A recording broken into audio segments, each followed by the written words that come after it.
roosters greeting the light of morning sun, sounds of birds singing echoes from above. Cove in the south, new window has begun, swaying shades of green fit like glove. Energy, food, and smiles are shared around. The time flies fast when groups of same gather. Wheels of tree are waiting to those outbound. Last day of the week, all serve together. But congestions are seen very frequent. Harmful gases are scattered everywhere. News spread fast, therefore caution must be spent. Some people wander to go sleep somewhere. Like everything, nothing is perfect. It's the place memories and I connect. Hello, good day. So you must be wondering where the sonnet is dedicated to. Well, the sonnet is explaining the neighborhood and the lifestyle of the people of Barangay Don Bosco and Parañaque. Parañaque has a total area of 47.69 square kilometers, with a population of 665,822 per 2015 census, and a density of 14,000 per square kilometer. Parañaque was officially founded in the year 1580 by order of Saint Augustine, and it was Fray Diego de Espinar who became the first minister of the town. It was one of the first pueblos during the Spanish period. Parañaque was a municipality of the province of Rizal until November 7, 1975, by virtue of Presidential Decree No. 824, when Parañaque became a part of Metropolitan Manila or the National Capital Region. Parañaque was later converted as the 11th city of Metro Manila on February 15, 1998, and was chartered and urbanized by President Fidel V. Ramos. Barangay Don Bosco was formerly a part of Barangay La Huerta, and through the virtue of Presidential Decree No. 1322, creating Barangay Don Bosco in the municipality of Parañaque. Barangay Don Bosco, named after Saint John Bosco, a priest and educator known for promoting education to the youth and the poor. He dedicated his life to the betterment and education of street children, juvenile delinquents, and other disadvantaged youth. He developed teaching methods based on love rather than punishment, a method that became known as the Salesian Preventive System. Being a barangay dedicated, named under the name of St. John Bosco, I now present to you my intervention, which is a public library, which will benefit students and workers, especially those who are less fortunate and others who needs more resources. With the idea of a public library, let me tell you the story that shows a life of a public school student, with only a father whose job is a tricycle driver, and showing how he lived his life and how this public library would benefit students like him. A young student named Pablo wakes up at 6 a.m. to go to school, wear his uniform, and pack his things. He then greets his dad in the morning, tells him he will head for school, and receives an allowance of 40 pesos. Walking and arriving to school, he opens the door to their classroom, greets their teacher, and then heads toward his seat. He then opens his notes, take down notes, but then encounters a problem during class about the research. Then comes dismissal time, and leaves wondering about where to gather and get resources. Then stumbling upon his friends, they decided to have fun in the meantime and play basketball.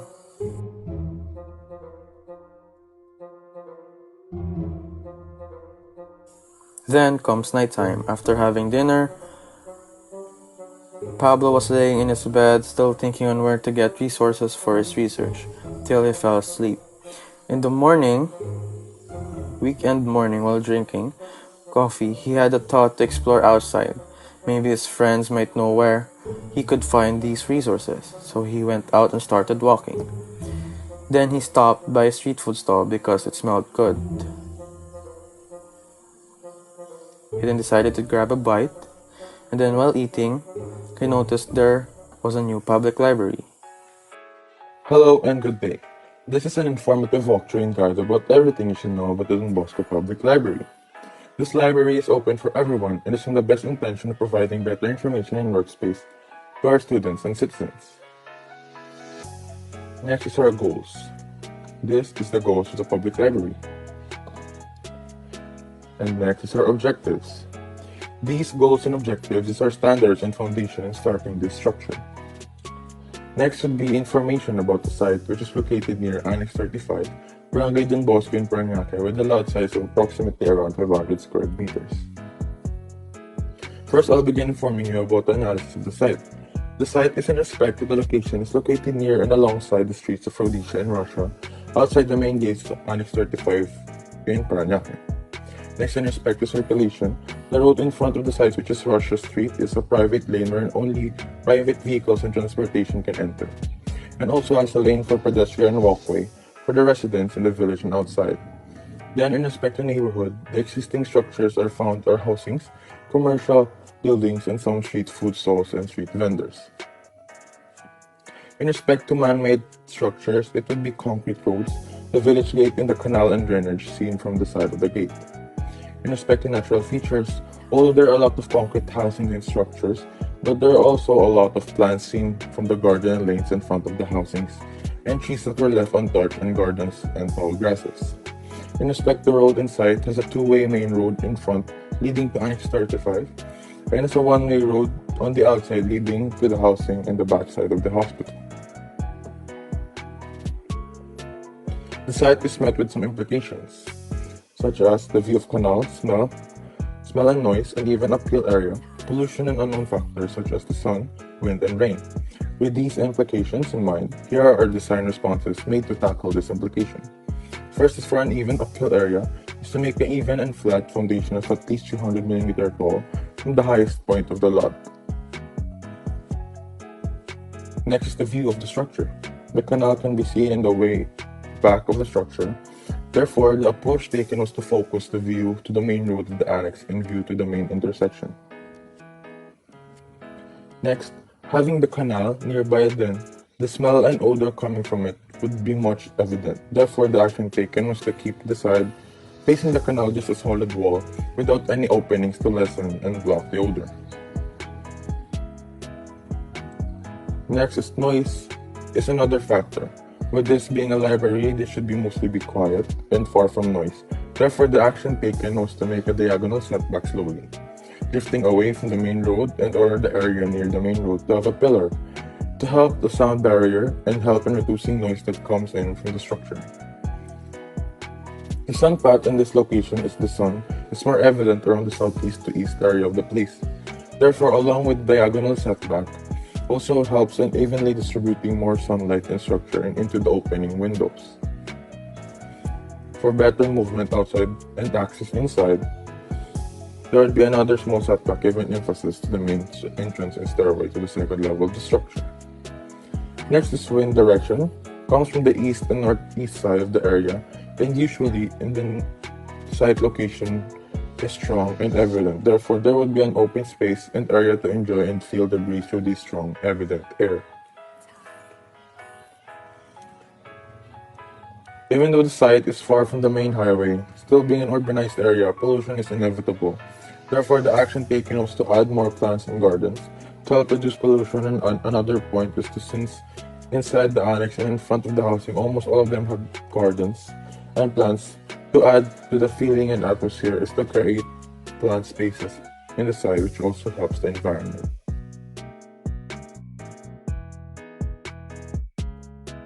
The site was intended for students and citizens that would help them focus in their education and focus on the mission in the name of St. John Bosco's mission to educate and teach to the youth.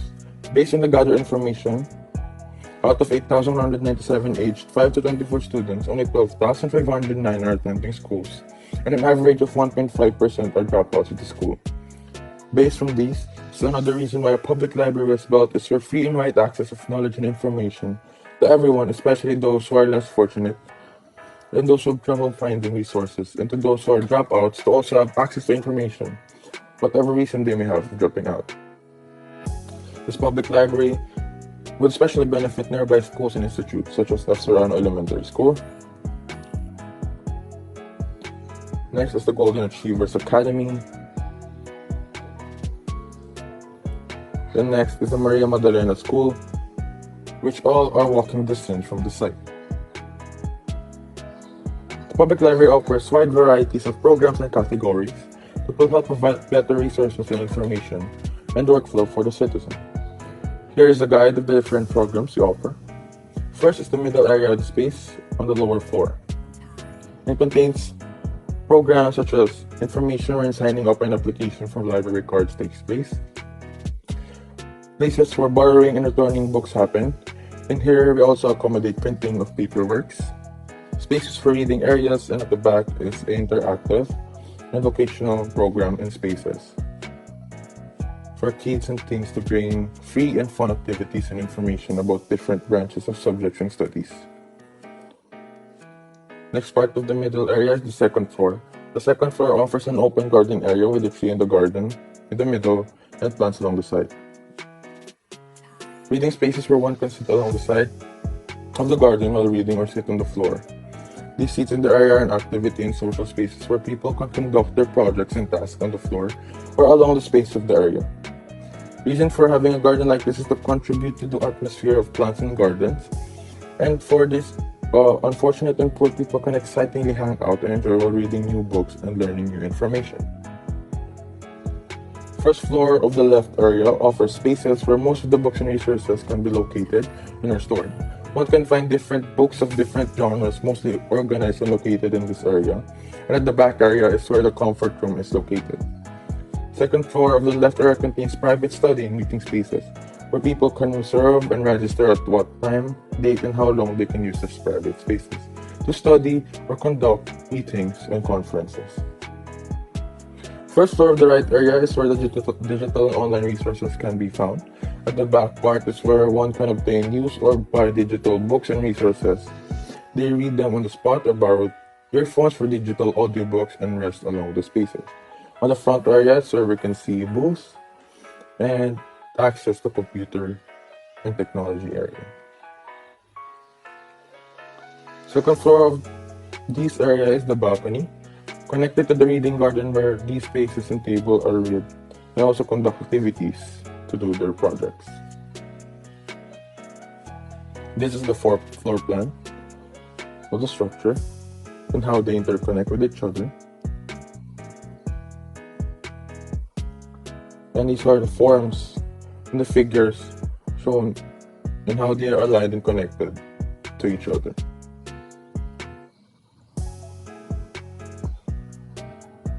This is a small video showing how these forms evolve and transform.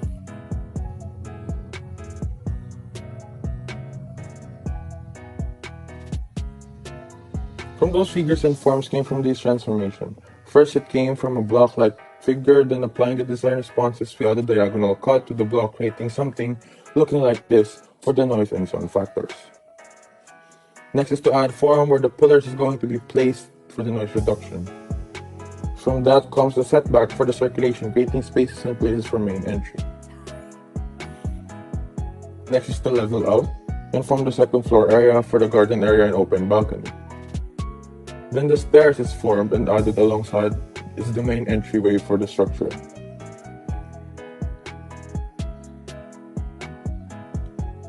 Lastly is to add remaining details of blocking to the view and the order for the canal, adding windows and opening for the sun and lighting, emphasis on the open spaces for wind, details for the garden and plants area to make the roof of the left side slanted and curved towards the roof of the reading garden, which is also slanted for the rain and weather factors. And this is the site within the neighborhood, showing how this structure addresses the factors and application, how it is accessible openly to the public. With the structural form completed, there's a walkthrough and different angles of how the public library looks and is designed.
Here are some photos and images of the site and how it looks.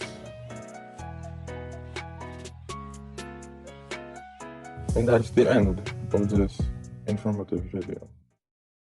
After watching, he went inside the library, went through the references and looked for the books. Pablo was so happy and used these resources he needed and started to work on his research.